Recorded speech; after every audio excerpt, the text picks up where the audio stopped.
Aries, there are four things happening in 2025 sky that are going to rock your world. I hate to say game changing, but one of them certainly is because it's once in a lifetime.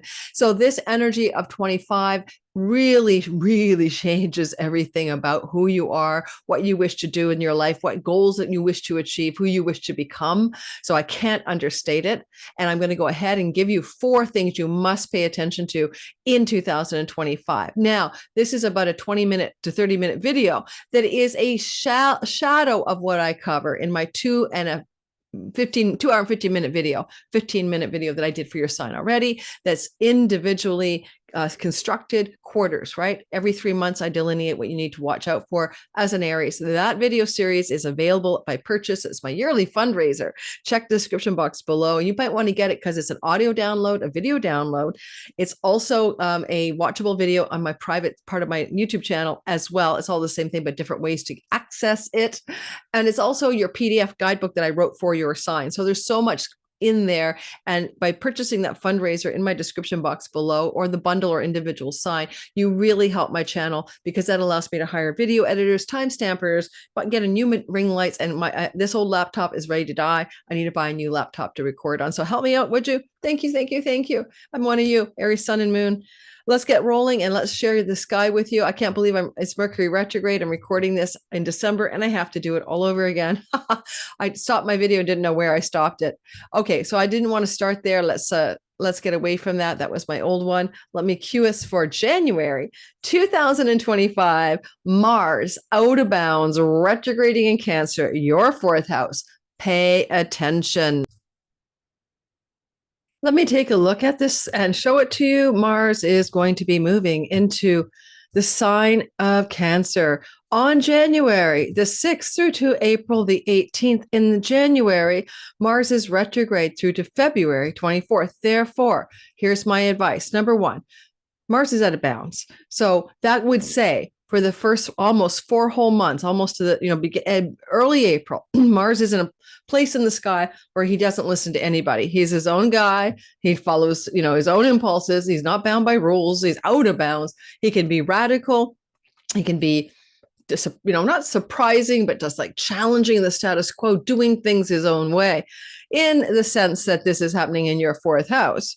And he is also retrograde and you don't know which direction you want to go in yet. Refrain from making impulsive, dramatic, and reckless decisions regarding your home, land, and property, where you want to live, what you're doing in the home. In general, Mars can also bring conflict in the home, squabbles, arguments. Unfortunately, at the highest, worst energy of a Mars debilitated in Cancer, domestic abuse. Be careful. The retrograde time as well indicates problems from your past. The first 3 weeks of the month of, the first January 6th to February 23rd, how many weeks that is, be really careful that you are not going to do something radically offensive, aggressive, and unrepairable regarding relationships with those with whom you live. This is where fighting in the home can take a darker turn.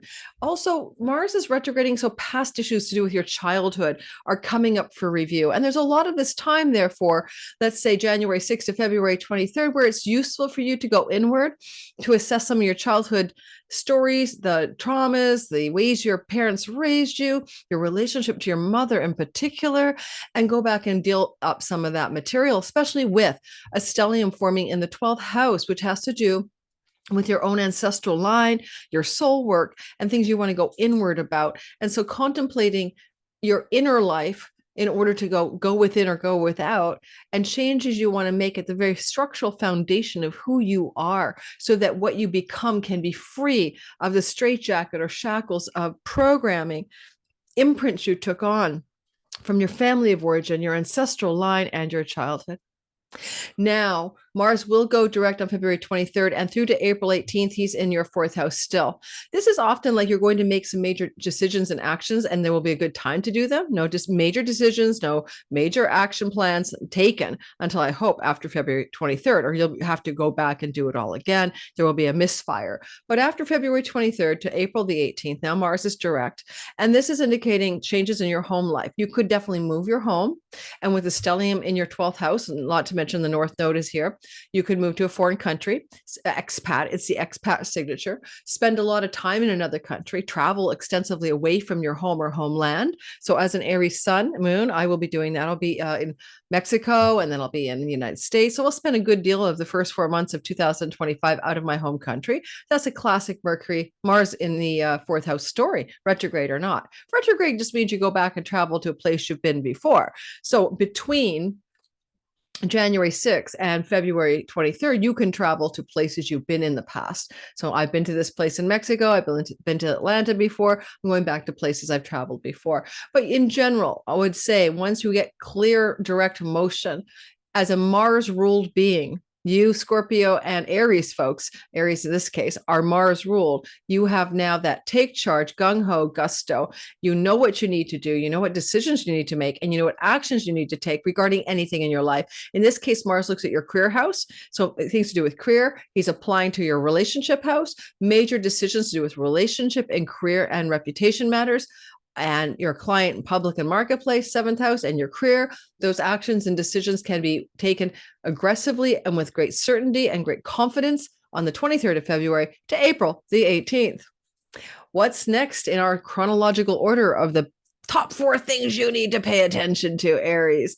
The next thing we're going to talk about is the very important Venus star point in the sky happening at 2 degrees of Aries. For Venus will conjunct the sun at 2 degrees of Aries on March the 22nd. Let's go to March the 22nd, shall we?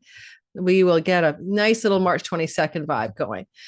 Now, Venus is in the heart conjuncting, or the heart of the sun, on March the 22nd in the house sign of Aries. And this is whole sign houses, right? So one whole sign, one whole house. Trust me, it works better than Placidus. Don't get me started. But understanding that you might have a sun or a moon or a rising sign near 2 degrees of Aries, and therefore anything close by 0 to 5 degrees or 6 degrees of Aries, you guys are really feeling the intensity. But it's bigger than just a degree, because every year for the last 100 years, Venus has come into the heart of the sun in the sign of Aries. And in about 12 years, she will no longer be doing this. She'll be moving into Pisces. So this is a time in life where you Aries are winding down it's all of your life reset buttons that Venus in the sun conditionally put into your life. If it's your sun, resetting your career. If it's your moon, your home and safety needs. If it's resetting your rising sign, that's the avatar in the game of life that you play. And so it is this reset button that is conjunct Mercury that is most interesting to me, because when it comes to your communications, your marketing, your selling, your ideas, your merchandising, mercurial features, pioneering something new, restarting it, Mercury conjunct the sun with Venus is indicative of something along the lines of a very strong Mercury reset as well. And Mercury is retrograde. So it's not ideas brand new, but ideas from your past that are going to be lucrative financially for you with Venus present with the situation. So lucrative new ideas about work, career, marketing, merchandising, selling, writing, and communicating, but connected to themes that have already existed in your past and are being reestablished. You can go back in time, because time is the rhyming of God, right? When did you have this last? You had this in 2017 as a retrograde Venus star point. And that's important, because Venus retrograde is a deep dive, 40 days and nights into the darkness. And she is in a deeper, more spiritual, soulful place. And she comes born again out of this retrograde when she's visible again a couple of weeks after the star point as a morning star, a go-getter, as a tomboy, as someone who gets what she wants. She knows what she wants and desires to have, right? Venus, what do you desire? What do you truly desire? What do you truly want to have? And she is able to go get it. So this is good for us individually. She's more aggressive here. The last time she star pointed here as a retrograde, as I said, was March of 2017.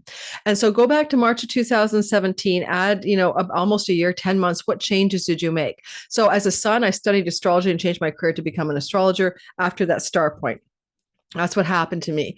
I studied Hellenistic astrology with Adam Ellenbus, and I did a shamanic journey with a friend of mine who told me the journey said become an astrologer full time. And what else can you say about it? Okay, I have a moon, right? The home is the moon. Maybe my Aries moon was in that star point, and I ended up moving my home from Vancouver, Canada, to Montreal 10 months after that star point. So, but it's not just a 10-month period. It's like in the 10 months that follow, you know what you need to do. Like, for example, in the 10 months from the March of 2017 star point, I didn't actually move. Well, I did move. I moved in. No, I didn't actually move to 2019 January, right? So you go, it doesn't work, but it's in that 4-year window that follows that the things happen. But I knew I would have to move. I had an idea that moving was important for me at that time. Like in the 10 months after the star point, I knew I should and could and would move, and I almost did. And I finally did within the 2 years after the star point. So every Venus star point gives you a 4-year reset button. And it's most active, like a baby being delivered in the first 9.5, 10 months, where you can see what the seeds of the change are supposed to be. There was a Venus star point, but not from a retrograde Venus in March of 2021.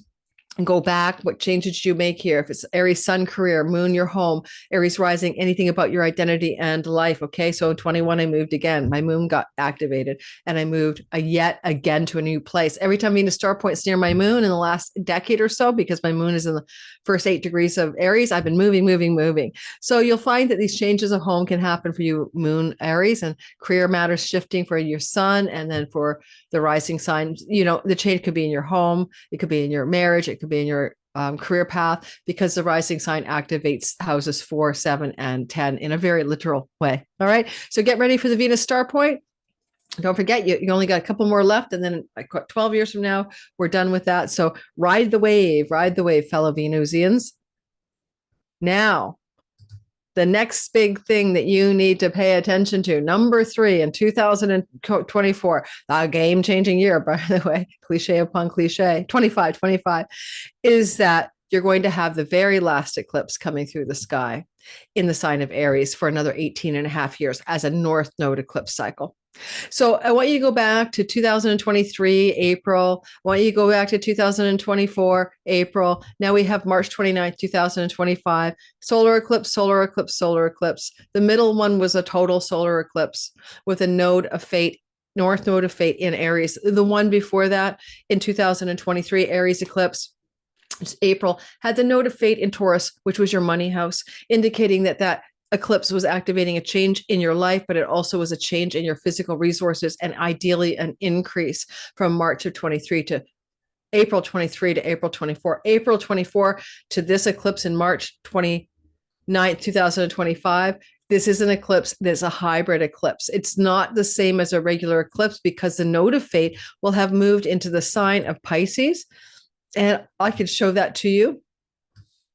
Give me a minute. The eclipse is on the 29th. Here we go. So you'll see that the sun here at 9 degrees and the moon will be at 9 degrees when the eclipse is happening, will come together, and that the North Node of fate is here, over here at 27 Pisces with an exalted Venus and Saturn. Now, Venus and Saturn will co-join later in the year. That's important. It hasn't happened since 1877 in the sign of Pisces. It's a big deal. So there's a very rare stellium here in your 12th house where the node of fate is. What does it mean? It means, Aries, that you want to make a change in moon, your home, sun, your career and purpose, or rising sign, any area of your life that's establishing a foothold in the 12th house. For many of you, you may desire to move to another country. Rahu, foreigner in far off foreign shores, 12th house, right? Mars, wanting to move, expat away, go far from home. Now, he's a part of the story. He trines the node of fate while the eclipse happens in his sign. And therefore, for some of you, there will indeed be a major relocation. When I say far off distant shores too, it may not be foreign. It could also be to the other side of your country. But there is definitely, for some of you, a significant relocation being called forth in the year that follows the March 29th eclipse. As well, childhood wounds to do with addictions and self-undoing, bad habits and patterns, snip, cut. The eclipse can help you get rid of that because it's eclipsing your identity, also your sun, your solar figures, your dad. Okay. Aries moon, get rid of the addictive patterns and self-undoing that you learned from your mother. Aries sun, from your father. Aries rising, just any kind of thing that you had in your childhood, that you encountered an introduction to escapism, and now you're going to let it go, whether your addiction is something benevolent, like a daily puff of weed or something, or you're an alcoholic, it doesn't matter. You really are going to let go of some sort of self-defeating, self-sabotaging bad habit pattern or substance misuse or abuse disorders. These are great times for Aries to get detoxed out and purify. And this eclipse is going to break any detox to retox, retox to detox cycle. You're going back and forth like a yo-yo. You either find the middle way or you just quit altogether. So magic is in the air for a lot of Aries to let that kind of shit go out of their life. And you're going to find it's more easily available to you post eclipse, March 29th, at a year, but even up to 6 weeks before the eclipse, the energies are beginning to build up. So that's the story of this last eclipse in Aries for another 18 and a half years. This eclipse cycle that we went through, Aries Libra, will remind you of midway through 2024, all of 2000, midway through 2004, all of 2005, midway through 2006.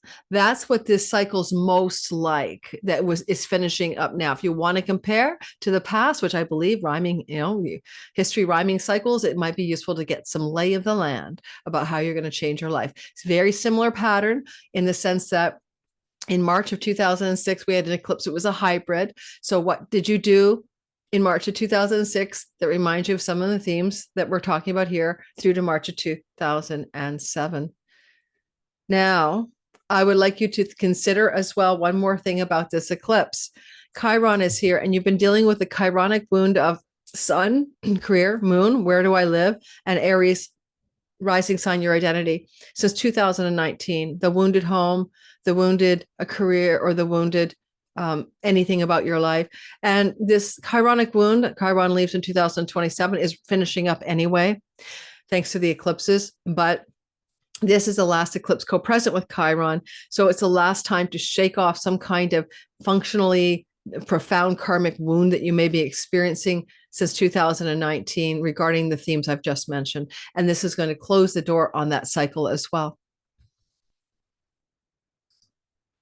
Now, the big game changer, once in a lifetime, holy man, what are we doing? Is Neptune moves into the sign of Aries. Okay, March the 30th. Leaves on October 22nd. Saturn moves into the sign of Aries May 24th, leaves on September 1st out of that sign. This is a game changer. First of all, yes, not really. Saturn does it every 30 years. So if you're old enough, 30 years ago, you went through Saturn and Aries, right? For about 2.5, 3 years, because it goes in and out. But this is the first time and only time in our life where Neptune will be there with Saturn. And Neptune takes 14 years to go through the sign of Aries. So we better get used to Neptune here. And then Saturn is going to be with Neptune almost 3 years. So 25, 26, 27. And so this is an energy of dreams come true in a way, because fantastical and imaginal and wishful Neptune meets with structured, form-making, tangible results, Saturn. And the two of them will be right beside each other in 2025, and also right beside each other again, February, March, April of 2026.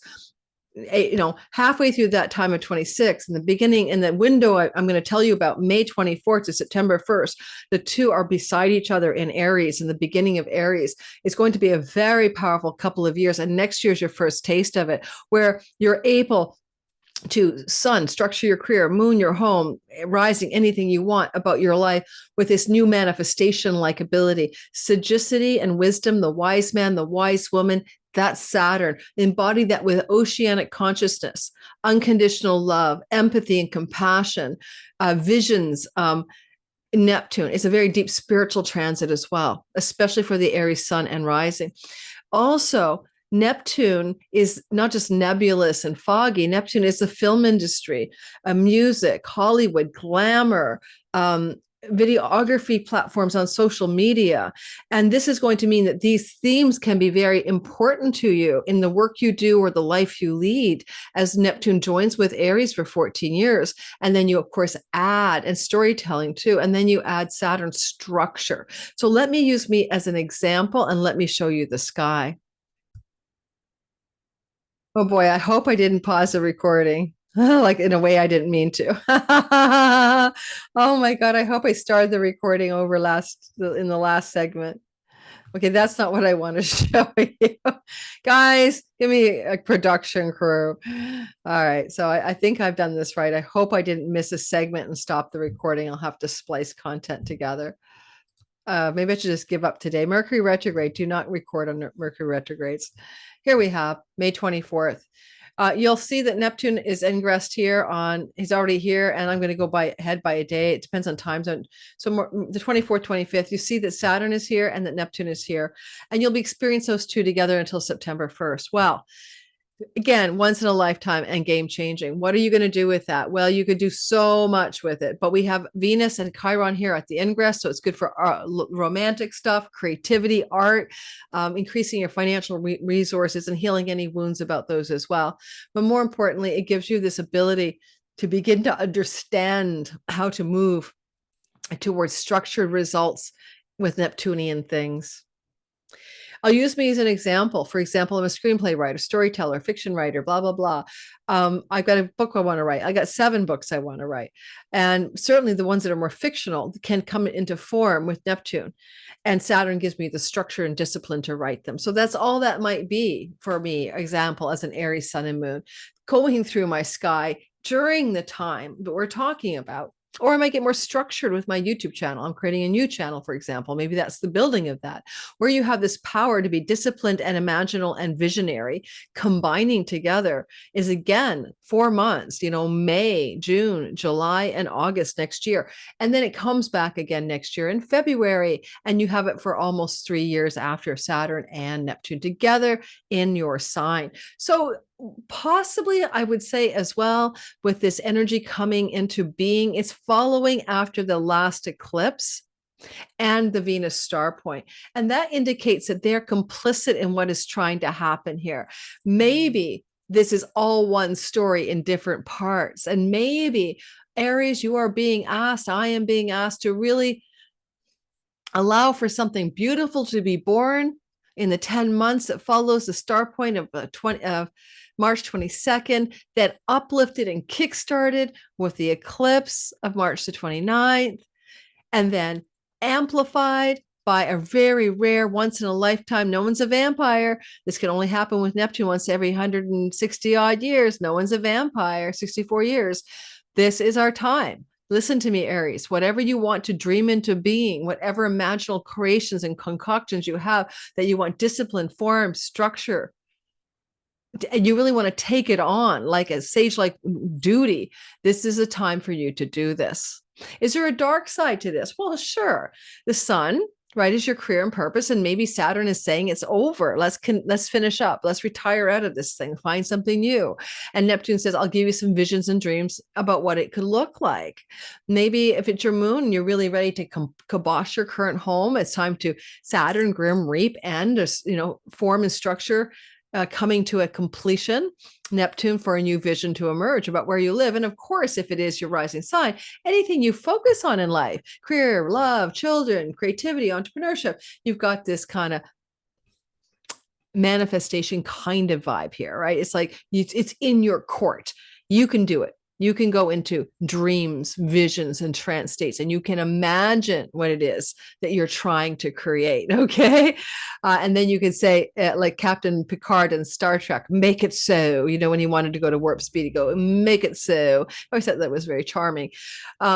Just you put your little make it so in to place and get going. If you want a good playlist about manifestation, I'm going to recommend Brian Scott's channel, and Google Brian Scott, and I'll put it in the link below, Neville Goddard playlist. A lot of great content about somehow, some way I am healthy, and all kinds of really cool techniques to use your awakened imagination, a book by Neville Goddard, to create what you want in this life. But with Saturn, you have the way to make it real. It's not pie in the sky. It's not airy fairy. Your goals and dreams and visions can come true in the 2 years, 3 years that follows this first ingress.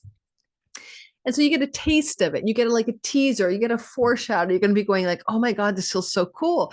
I just imagined this is what I wanted. And then it appeared miraculously. Don't discount that.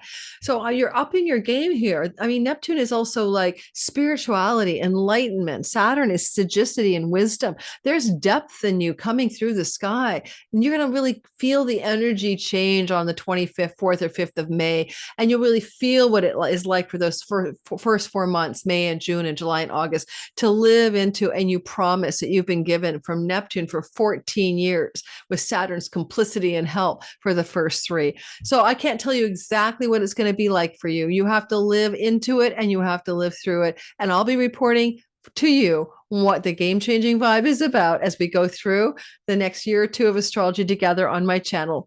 So if you are new, don't forget to like and subscribe. I hope you checked out everything in my description box below. Cosmic Moonshine newsletter. I got a community on Patreon that's private meetings, free Zoom calls with me a month. My Substack Pluto Chronicles is my passion right now, and you can get on that. We also have once a month Zoom meetings there as well, and that's where I'm just tracking Pluto through Aquarius for all signs, plus what you need to know about the big transits for the world. That's where I can be more myself and not worry about advertisers and being demonetized or deplatformed, by talking a little bit more freely about some of my thoughts about the world, the politics of the world, etc. So if you don't want to be over there because you're going to be offended, then don't come.